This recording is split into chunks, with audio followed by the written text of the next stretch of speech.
No eviction in this week. मैंने पहले ही बोल दिया था, मैंने वीडियो डाल भी दिया था कि इस वीक कोई भी एविक्शन नहीं हुआ है। एविक्शन इसलिए नहीं हुआ है कि देखो बग्गा जी को भी रखना है और कशिश को भी रखना है। जब ये चीज़ें अनाउंस हुआ कि नो एविक्शन, तो रीज़न कुछ भी नहीं दिया गया, क्योंकि रीज़न कुछ था ही नहीं। ना तो कोई फेस्टिवल था जिसकी वजह से कैंसिल हो गया, रोक दिया गया। और ऐसा भी नहीं था कि वोट सबको बहुत भर-भर के आया है और कोई बिल्कुल टाई हो गया, कुछ भी ऐसा नहीं था, बट नहीं निकालना था। देखो कशिश के ऊपर कहीं न कहीं बिग बॉस के टीम को, मेकर्स को विश्वास है। हमें भी विश्वास है, जिस तरह से वो लड़की निकल के बाहर आ रही है ना, वो करेगी, कुछ तो करेगी घर में। तो वो पटाखा है, बिल्कुल ब्लास्ट करेगी कभी ना कभी। तो इस वजह से घर में बिग बॉस के जो मेकर्स हैं वो कशिश को रखना चाहते हैं। अब बग्गा जी और सारा में जो एक केमिस्ट्री नज़र आ रहा है, उसे भी दिखाना है। तो इस तरह से नहीं किया है एविक्शन। अब भाई एविक्शन नहीं करने से जिस किसी को इफ़ेक्ट हुआ है, वो है घर में वो 4 दोस्त।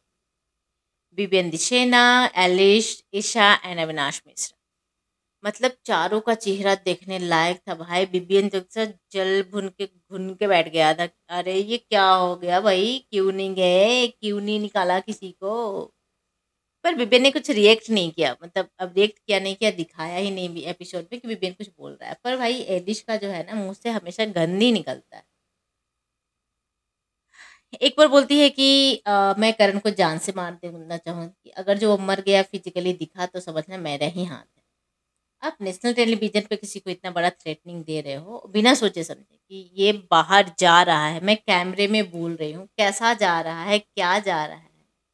तो थोड़ी कभी न कभी एलिस ना बेवकूफ़ वाली बातें कर जाती। अब जैसे ही एविक्शन नहीं हुआ तो एलिस का तुरंत आ गया।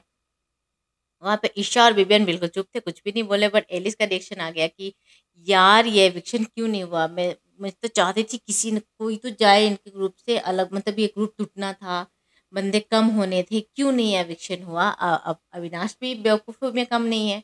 अविनाश का भी तो रिएक्शन ऐसे ही निकल जाता था। अविनाश का भी था कि भाई मैं तो डेस्परेटली चाह रहा था कि कोई ना कोई घर से जाए।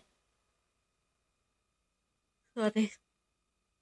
तो इस तरह से था, और दूसरी तरफ जो खुशियाँ मनाई जा रही थी वो थी, सबसे ज़्यादा शिल्पा ने खुश हुआ।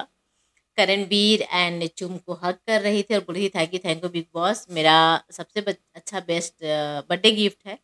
देखो अब बर्थडे कब है शिल्पा का ये तो मुझे नहीं पता है, मैंने नहीं अभी देखा भी नहीं है कब है, बट एक लास्ट एपिसोड में ही शिल्पा ये बोलते नज़र आ रही थी, दोनों को हग कर रही थी और रोने भी लग गई थी कि मुझे बहुत ज़्यादा बुरा लगेगा अगर जो तुम दोनों में से कोई भी चला जाता है, तो क्योंकि ये मेरा बर्थडे आ रहा है और मैं चाहती हूँ मैं अपना बर्थडे तुम लोगों के साथ ही मनाऊँ। तो भई चलो बंदी खुश हो गई कि मेरे बंदे रुक गए और मैं इनके साथ बर्थडे मना सकती।